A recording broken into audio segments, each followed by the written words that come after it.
Well, today is Monday and that is my favorite day. So today I want to talk to you about something interesting that is my favorite ways to improve your memory. So there's a few things you can do with this, and we can talk about memory in different ways. We can talk about it from a short-term memory, so are you walking in rooms and forgetting why you went there? We can talk about it from a long-term perspective on how do we recall things from the past, but then we can also talk about recall with memory. So when we talk about recall, this is when you know that you know something, but you just can't quite remember what it is, things perhaps like names and things like this, and this is a very different system. So let's talk about some basics to begin with memory.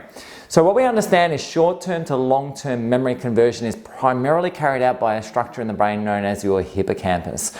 And the reason this is important is because your hippocampus it's kind of the main area of the brain that's really damaged by stress. So this is why initially when you get stressed, your memory kind of goes up as it gets stimulated, but then you've been stressed for a long period of time, your memory kind of breaks down and starts falling apart. So let me talk about how we can improve this to begin with. So there are some things that you can do at home just generally to improve things. So we know your hippocampus doesn't just look after memory, but it also looks after spatial awareness and navigation skills as well. So doing something as simple as turning your GPS off, your sat nav off, and just looking at your maps and writing off your maps. Turning off your parking sensors in your car so that you don't know what's around you and you have to use those sensors within your brain again. This type of stuff will all improve hippocampal function. It's something that you can do very, very simply. It doesn't take any extra time in your day whatsoever to help get your memory back. But if you want that extra support, there's a few things you can take to help you through those moments in time. So the first one I want to talk about is a fat called phosphatidylserine. So phosphatidylserine is a naturally occurring fat in the human brain. It's also found in things like soy and in sunflower and things like this as well. And what phosphatidylserine does is phosphatidylserine is a critical component of the membranes within your hippocampus. So we know that taking it tends to improve hippocampal function. In fact, a lot of times it's actually marketed as a memory supplement because of that. But the other cool thing about the hippocampus is it helps regulate stress, especially your cortisol receptors. It helps regulate that whole day-night rhythm as well. So not only does phosphatidylserine help improve memory from a hippocampal function, but it also does one amazing thing, and that is it helps normalize cortisol function.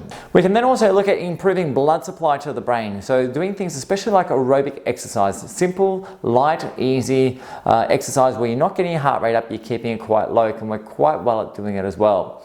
And in terms of recall and in protecting your brain at times of stress where you're working really hard, what we really want to do is increase acetylcholine receptor function as much as we possibly can. And we can do this on a receptor level or on the acetylcholine itself.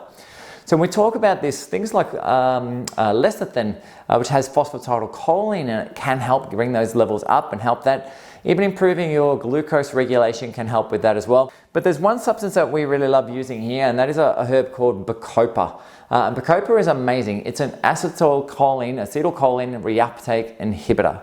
So it helps elevate acetylcholine levels in the brain. Now the interesting thing about using bacopa as opposed to using things like antidepressants to improve brain function like that, firstly, it really does target the acetylcholine more than anything else. The other thing that's really awesome about it is that your acetylcholine receptors don't modulate. In other words, if you overstimulate them, they don't calm down. They don't become resistant like you get with insulin or you have with other neurotransmitters within the brain itself. So you can push your acetylcholine levels quite hard, get the benefit from it using things like bacopa, and the net result is that it won't actually have long-term consequence for doing so. So we love using bacopa to help improve memory, to help concentration, to help recall in people as well, especially if you're heading into exams and things like that. Plus, if your brain's under a lot of stress, you're really pushing it hard, it's a real nice, easy way to help protect the brain during those stresses and stop it from breaking down. So bacopa is now available in two different forms that we can get. You can get normal tablet form, which isn't so effective from what we see. But two ways you can get it is the standard hydroethanolic, and the hydroethanolics are really amazing. They seem to work better than for most people than other forms.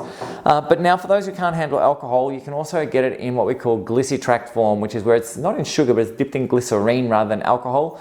It's a very similar product, works a little bit differently from what we've seen and experienced.